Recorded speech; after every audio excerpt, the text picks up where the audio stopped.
अब HCS दूर नहीं है, जुड़े हमारे साथ। हमारे special session HCS PT exclusive में आज हम बात करेंगे इंडियन हिस्ट्री की।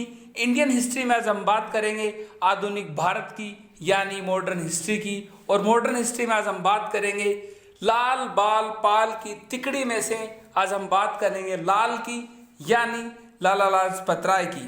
इससे पहले बात की हमने बाल की यानी बाल गंगाधर तिलक की, जो कि वीडियो लिस्ट में हमारी जाके आप देख सकते हो।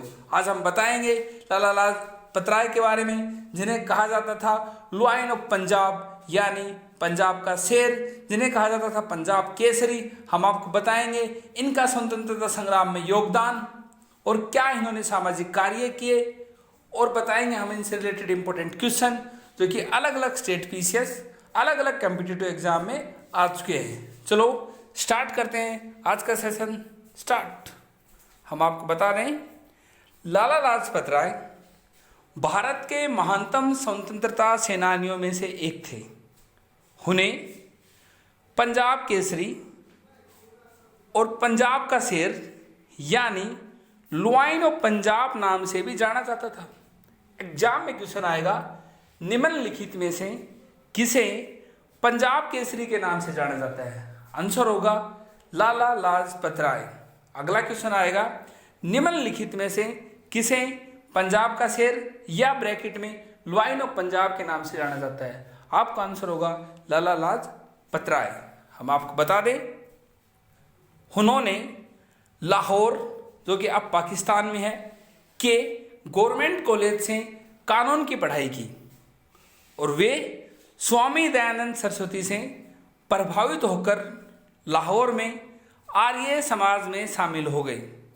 उनका विश्वास था कि हिंदू धर्म में आदर्शवाद, राष्ट्रवाद यानी नेशनलिज्म के साथ मिलकर धर्मनिरपेक्ष राज्य यानी सेकुलर स्टेट की स्थापना करेगा। इसके अलावा बिपिन चंद्र पाल, बाल गंगाधर तिलक के साथ मिलकर उन्होंने चरमपंथी नेताओं की एक तिकड़ी बनाई, जिसे हम कहते हैं लाल बाल पाल, जो कि हम आपको बता दें जो कि उग्र दल से संबंध रखते थे। आगे हिंदू महासभा से वो लगातार जुड़े रहे। उन्होंने अनटचेबिलिटी यानी छुआछूत के खिलाफ भी अपना विरोध प्रदर्शित किया था। इसके अलावा बात करते हैं उनके जन्म की। उनका जन्म 28 जनवरी 1865 को पंजाब के फिरोजपुर जिले के धुड़ी के नाम के छोटे से गांव में हुआ था।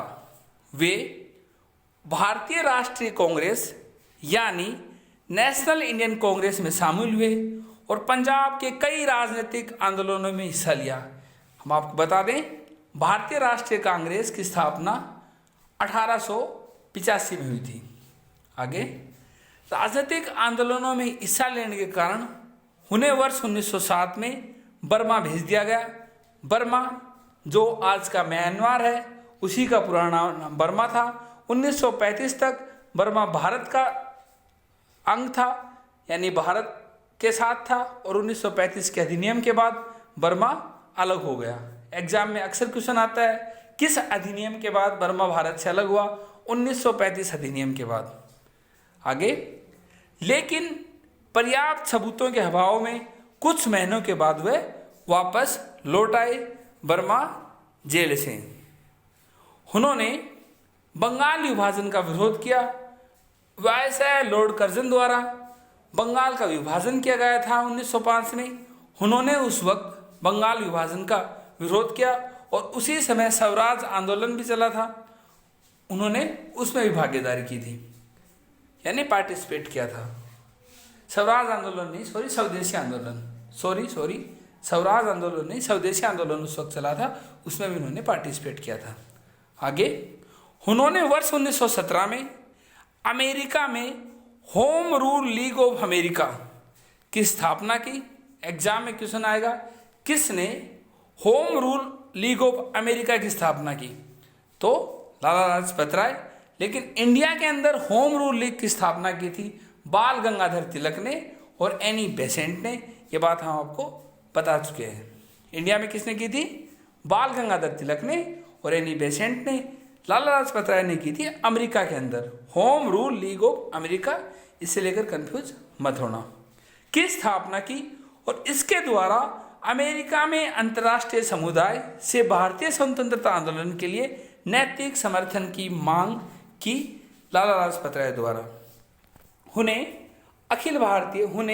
यानी लाला लाजपत राय को अखिल भारतीय ट्रेड यूनियन कांग्रेस यानी all India trade union Congress का अध्यक्ष भी चुना गया।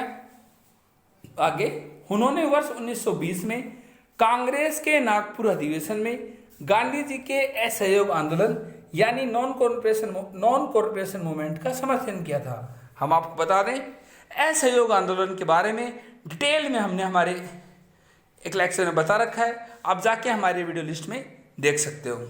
एग्जाम में क्वेश्चन आएगा 1920 के कांग्रेस के नागपुर अधिवेशन में किसने गांधी जी की असहयोग आंदोलन का समर्थन किया था? तो आंसर होगा लाला लाजपत राय। कौन all India trade union Congress का अध्यक्ष बना? तो उसका आंसर होगा लाला लाजपत राय।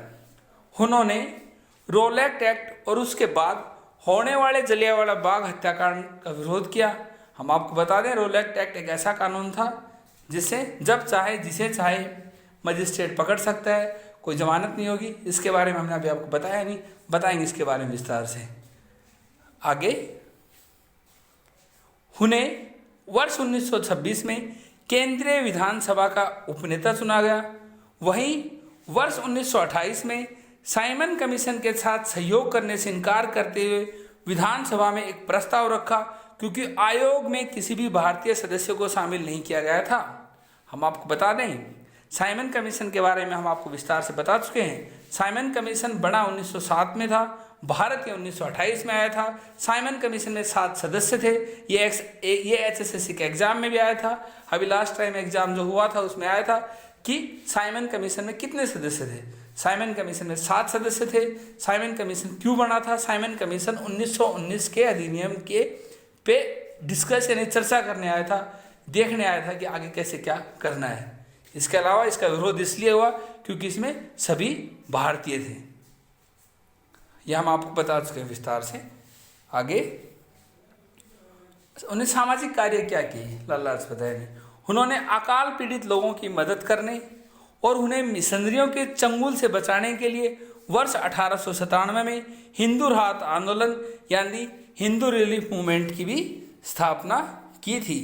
इसके अलावा उन्होंने वर्ष 1921 में सर्वेंट ऑफ पीपल सोसाइटी की स्थापना की थी। किसकी स्थापना की थी? सर्वेंट ऑफ पीपल सोसाइटी की स्थापना की थी। एग्जाम में क्वेश्चन आएगा किसने सर्वेंट ऑफ पीपल सोसाइटी की स्थापना की थी?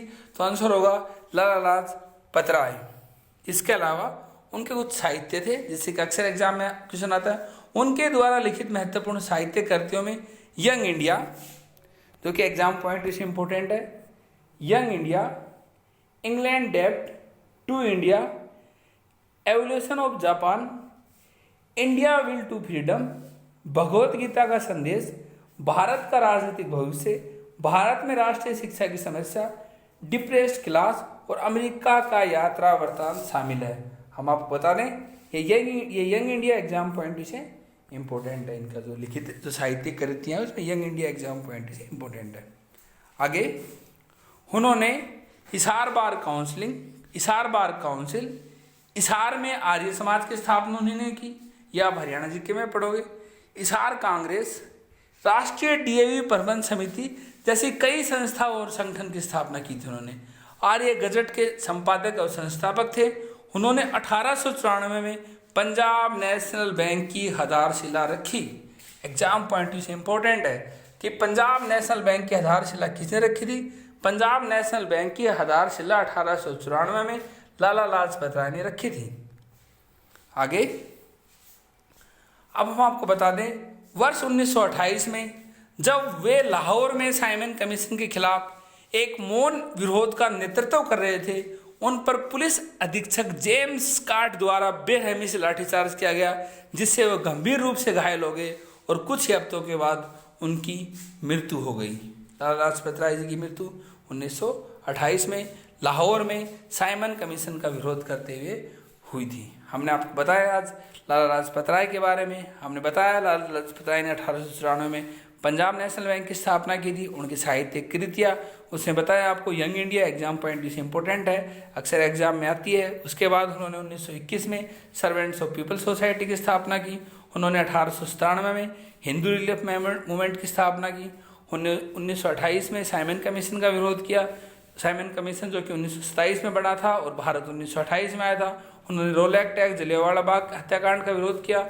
1920 में उन्होंने नॉन कॉरपोरेशन मूवमेंट यानी असहयोग आंदोलन में सहयोग दिया। वो all India trade union Congress के अध्यक्ष रहे। उन्होंने अमेरिका में home rule league of America की स्थापना की। उन्होंने बंगाल विभाजन का विरोध किया। उन्होंने स्वदेशी आंदोलन में पार्टिसिपेट किया और उन्होंने इंडियन नेशनल कांग्रेस के भी वो सदस्य रहे।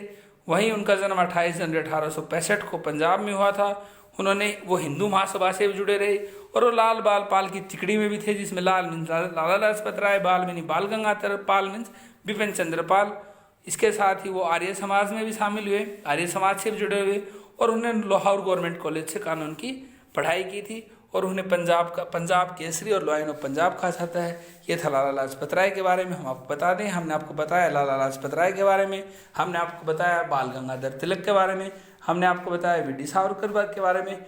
हमने इनके बारे में आपको इसलिए बताया कि आप विस्तार से इनके सभी चीज़ें एक जगह आपको मिल जाएंगी कि क्या इनके सामाजिक कार्य थे, क्या इनके राजनीतिक कार्य थे।